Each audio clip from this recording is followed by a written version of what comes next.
Hey there. Welcome to Make More Love. This is the show for driven entrepreneurial men who want their life to be about more than just business success. They also want a passionate, aligned, and fun relationship with their spouse that lasts a lifetime. I'm your host, Ellen Dorian, and this is your space for straight-up, judgment-free conversations about creating a life where you handle the demands of business, relationships, and everything else in a holistic and fulfilling way. We're all about helping you be extraordinary in every way that matters. If you're new to the show, be sure to hit that follow or subscribe button right now so you never miss an episode. If you're serious about transforming your relationship and your life, staying connected here is your first step. And if you find today's conversation helpful, please share it with a friend who could use some new ideas for their own relationship. Welcome to part 2 of our series on divorce and how to avoid it. In the U.S., there are over 700,000 divorces every year, involving about 1.4 million people. January is known as the beginning of the divorce season because divorce attorneys see over 10,000 inquiries in the first 2 weeks of January alone. We are dedicating this month to helping you avoid becoming one of those statistics. Last week, we unpacked the forces that make this time of the year riskier for relationships. If you missed that episode, I encourage you to go back and listen. It's the foundation for everything we're covering this month. And now, over the next 3 episodes, I'm going to help you bulletproof your relationship by exploring the 3 key traits of the strongest partnerships. These traits are common purpose, intentional presence, and enduring passion. And we're going to start with passion because let's be honest, many of you wish your sex life was more adventurous, more spontaneous, and of course more frequent. So if that's what we want, why aren't we getting it? You hear a lot about why sex fades in long-term relationships. And while health issues, hormonal changes, and the demands of life are absolutely real factors, I think there's another layer that we don't talk about enough.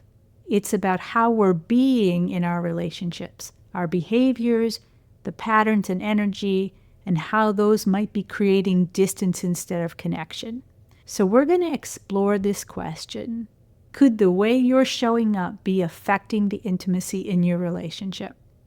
You might be familiar with Dr. John Gottman's concept of the 4 horsemen of the apocalypse: criticism, contempt, defensiveness, and stonewalling. These behaviors are red flags for relationship breakdowns and proven predictors of divorce. But through my work, I've observed another set of destructive behaviors that more precisely target intimacy. I'm calling them the other 4 horsemen. These unconscious habits drain away desire and make it harder for your partner to connect with you emotionally, physically, and sexually. So these other 4 horsemen are, number 1, neediness, relying solely on external validation and attention. Number 2, childlike behavior, failing to live up to the expectations of an adult partnership. Number 3 is apathy, failing to put effort into your relationship. Number 4 is transactionalism, that's turning your relationship into a series of quid pro quo exchanges. If you recognize these patterns in yourself, this is your chance to reclaim the intimacy in your relationship. Let's unpack each one, what they are, why they're damaging, and how to step out of them. The first horseman is neediness. This is when you're constantly seeking validation, reassurance, and attention from your partner, like the dog sitting under the dining room table waiting for scraps to drop. It's annoying and ultimately exhausting for your partner. Here's some examples of how neediness might show up in your relationship. First, you might be constantly seeking reassurance, always asking, do you still love me? Are you mad at me? Even when there's no real reason to think that something's wrong. It might not feel like a problem to you, but to your partner, it feels like they're stuck in a never-ending loop of convincing you that everything's okay. And honestly, that's not sexy. Another way that this might show up in your relationship is clinginess. Imagine that your partner's trying to work and you keep interrupting them with random questions or just to check in. Or maybe you're following them around the house because you don't want to be alone. You might be thinking that this is being attentive, but to them it can feel smothering, like they can't even have a minute to themselves to breathe. Another way that neediness shows up is in overreacting to mistakes. Let's say you make a mistake, and instead of owning up to it and taking steps to fix it, you'd go straight to, I'm so worthless, I don't even know why you're with me, and now your partner has to comfort you instead of dealing with the actual issue. This gets old fast.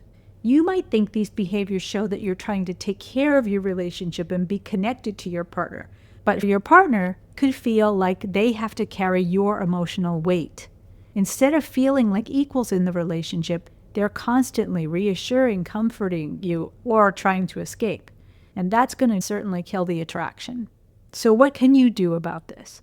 Neediness is a habit of looking outside yourself for reassurance. So here's my 3-step plan for breaking it. The first thing is noticing when you're doing it. Pay attention when the urge hits. If you recognize any of the examples that I just gave you, then that's a good place to start. And number 2 is to stop. When you catch yourself seeking reassurance, pause, even in mid-sentence, and take a deep breath so you can reset yourself. And step 3 is to ask yourself, what do I need right now, and how can I get that need met myself? Then focus your attention on meeting that need another way. The second horseman is childlike behavior. It's about manipulating your partner into acting as a parent rather than a lover. And here are a few ways that this can show up. The first one is you leave a mess, right? You leave your dirty clothes on the floor, dishes in the sink, little messes everywhere, leaving it up to your partner to hound you into taking care of it, or more often just doing it themselves. Now, if your mom or whoever your primary caregiver was when you were a child showed you love by taking care of everything for you, you may now equate being taken care of with being loved and expect your partner to do the same so that they can show that they love you. But I think it becomes pretty obvious pretty quick why that might damage your sexual connection with your partner, right? The second way that childlike behavior can show up in your relationship is you make your partner manage everything. You don't take the initiative on even basic tasks like cooking, paying bills, or organizing your schedule, or you engage in weaponized helplessness. That's intentionally doing something badly so that your partner takes it over because it's easier to do it themselves or because it just keeps the peace. Now, if you do this, one reason might be because in your professional life, you're the one in charge, carrying all the weight of the responsibility. So when you're not at work, it might feel to you like your partner should have your back and that they can take over and handle things. But the issue here is that in your work, you choose the role of chief decision maker. But in your relationship, your spouse signed up to be a partner, not your life manager, and you signed up to be part of a team. And letting the team down isn't very sexy. And the third way childlike behavior comes into relationships is acting immaturely. If you're naturally one of these quick-witted, sarcastic people, always playing for laughs, even at the wrong time, that can really eat away at your partner's attraction for you. Imagine your partner's trying to have a serious conversation with you, and you crack a joke to lighten the mood, as you do. You might think it's just who you are, and your partner might see it that way too. They might resign themselves to you being you. But that behavior is not really who you are. It's just a habit, even if neither one of you recognize it as such. Your partner may tolerate your joking around, but deep down, if they don't believe you will take important things seriously, that will eat away at their attraction for you, creating distance you both feel even if you can't quite put your finger on why. These behaviors create a dynamic where your partner can't rely on you as an equal. Feeling like they have to parent their partner is a surefire way to lose attraction for them. So if you're prone to this type of behavior, how do you change it? Well, the steps to change neediness centered on inner reflection. The steps for combating childlike behavior require external awareness. The first step is to learn to read the room. If you engage your eyes and ears before you open your mouth, you might become aware of what's going on for your partner, how they're feeling, and what they need from you. The second step is to take on a few key tasks that make your relationship run smoothly and make your partner feel like you're fully in the relationship. I recommend that you choose those tasks that are either the most appealing to you or the most unappealing to your partner and take those on. When I was growing up, every Saturday we had to clean house. I always chose cleaning the bathrooms because nobody wanted to clean the bathrooms, so I got extra points for that. Now, the third step is for you to choose some adult role models that you admire and observe how they handle situations. Then try to emulate their behavior. Think of it as an apprenticeship or a shadow program. Honestly, this is the way we all learn to react to adult situations. So even if you never got these lessons before, you can learn them now. The third horseman is apathy. This is about failing to put effort into the relationship, whether that's neglecting to plan date nights or other romantic connection activities. It's like you buy this beautiful houseplant, and then you never water it, you never feed it, and you never repot it until it shrivels up and turns black. Apathy sends the message that you care more about other things than you do about your partner. So how does this one show up? The major way is not being present. Picture this. You've just gotten home, you're tired and hungry and ready to relax. But your phone buzzes, an email, a text, just one more thing to handle first. Meanwhile, your partner's been waiting to share their day and spend time with you. Your body may be home, but your mind is somewhere else. You might be thinking of it as being a responsible provider, but your partner may experience it as that they are not important. Or, even worse, you don't have your act together enough to make time for them. So later, when you're in the mood to cuddle or play, they're having none of it. The second way that apathy shows up is when you retire the romance. You might think, do we really need another dinner out or a movie night? We've been there, we've done that, and that stuff's for kids. I married my partner, and that should say everything, shouldn't it? But romance evolves over time. In the early days, it was about pursuit, a way to win your partner's affection and show that you were invested in them. In a long-term relationship, romance becomes more about reaffirmation. It's how you show your partner that after all this time, you still see them and desire them. When you stop putting the effort in, like skipping date nights and thoughtful gestures or ignoring birthdays, anniversaries, or other important relationship milestones, you make your partner feel ignored, and there's a direct correlation between romantic effort and sexual interest. So if you're not getting enough, maybe it's because you're not putting in enough effort. And finally, the fourth horseman is losing empathy. All relationships have problems, and some problems are situational. They can be resolved with communication and action. Others are chronic and call for acceptance and compassion. If the situational problems keep coming up, it's often because the necessary steps haven't been taken to resolve them. And if the chronic issues flare up repeatedly, it might mean we haven't fully accepted our partner's flaws and uniqueness. Ignoring or avoiding your partner's concerns will not make them go away. If you're thinking, but we've talked about this a million times and I'm just out of ideas, that's a sign to bring in a professional, a counselor or a coach who can provide a fresh perspective. At its heart, apathy in a relationship is a failure to show your partner that they matter, whether that's making time for them, putting in effort, addressing concerns, or showing compassion. These actions communicate value. Without them, your partner's left feeling unimportant and the connection between you breaks down. So what can you do about this? Overcoming apathy starts by tapping into the energy you had when you first pursued your partner. Think back. There was a time when you worked hard to win their attention and affection. That energy's still inside you, and reigniting it doesn't have to be this massive undertaking. Just small actions make a big difference. How many times have I said that now? So, 3 ways to do this. One is to reconnect with your gratitude. Look for things your partner does that you truly appreciate and just start making a list. You don't have to share it with your partner if you don't want to. This is just to help you see them more clearly. The next thing is act with more intention. Make it a point to do something for your partner. Send them a text. Pick up their favorite snack. Plan a simple coffee date or something. Small gestures that just show that you care. And the third way is to shift your perspective.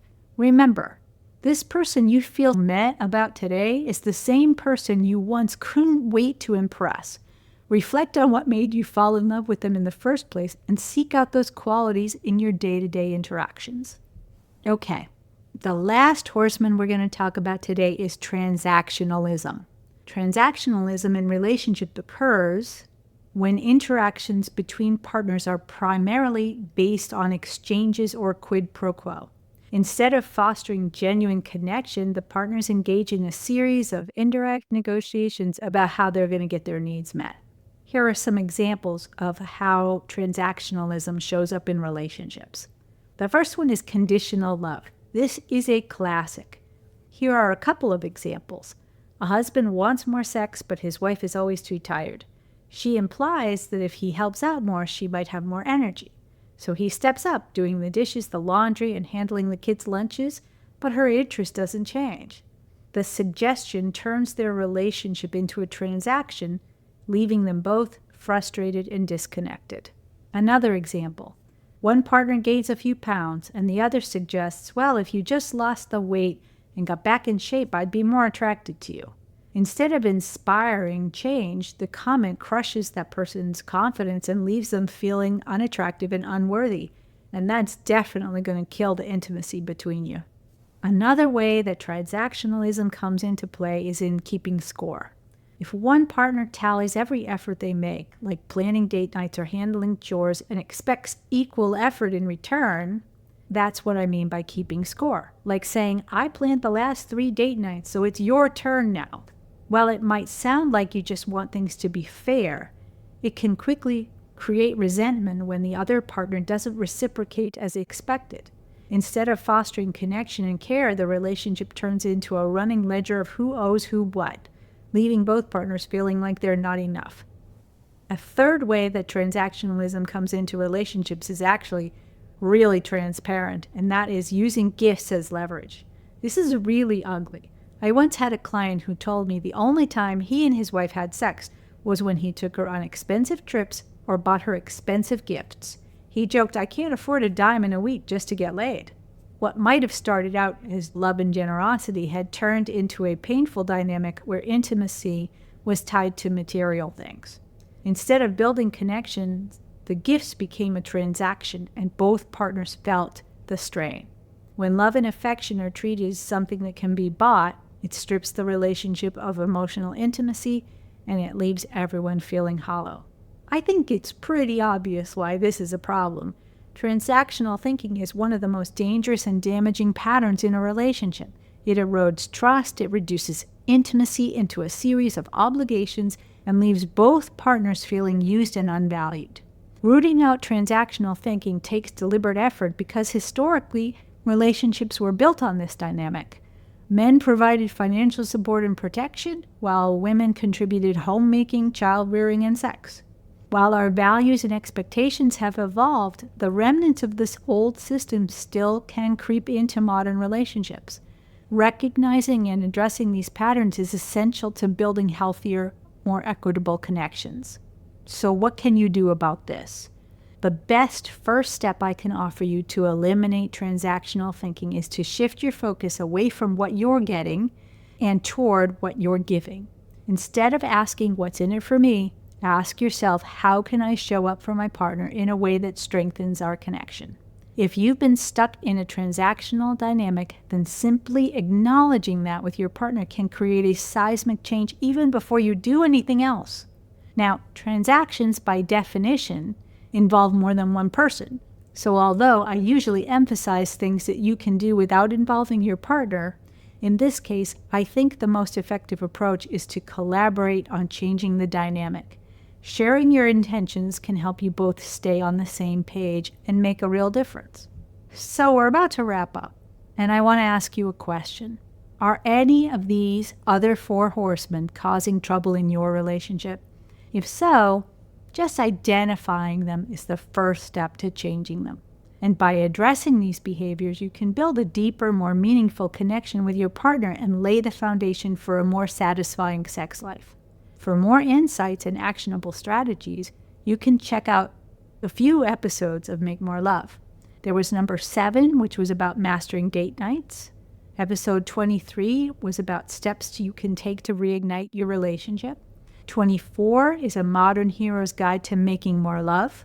And episode 25 is about the ways you can make your partner feel more loved and get more love from them in return. And if you'd like to walk through your specific situation, head over to relationshipresetcall.com and set up a time with me.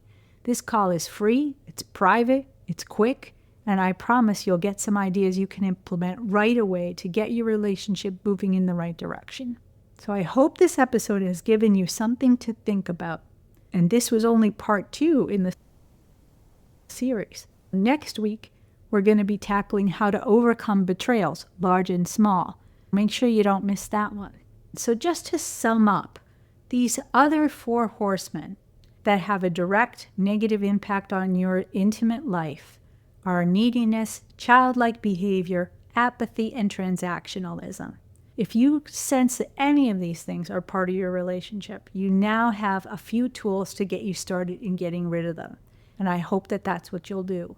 And I would love to hear your thoughts. So please feel free to post in our private and free Facebook group that's called the Passionate Partners Insider Community, or just send me an email at ellen@passionatepartnersproject.com. All right. I hope today's episode added some real value to your life. If you are ready for more support, ideas, or just someone to brainstorm with, here are 3 ways to get that. One is to join our private and free Passionate Partners Insider community on Facebook for exclusive content and resources. Number 2 is to visit our website and our social channels to learn more about our programs, workshops, and private coaching options. That's passionatepartnersproject.com. And number 3, if you want to dive into your specific situation, book a free relationship reset call with me. Whether it's a minor tune-up or a major overhaul, we'll make a plan to get you back on track. Just head over to relationshipresetcall.com to set that up. You'll find everything you need, including the links to everything I've mentioned and my personal email right in the show notes. I'll be here whenever you're ready. And now I've got a request. I could really use your help to get the word out about Make More Love. First, if you haven't already, please hit follow and subscribe on whatever platform you prefer. And when you do that, it helps more people find the show, and it makes sure you don't miss anything. And second, even more important, leaving a review will really help me grow our community so we can reach even more people. And finally, if you know someone who's struggling in their relationship, please share the show with them. A simple share from you could be life-changing for them. So thank you so much for spreading the word. I believe you had good reasons for choosing the partner you have. My mission is to help you reconnect with those reasons and discover new ways to make more love in your life and with your wife. I'm Ellen Dorian. That's what I've got for you today.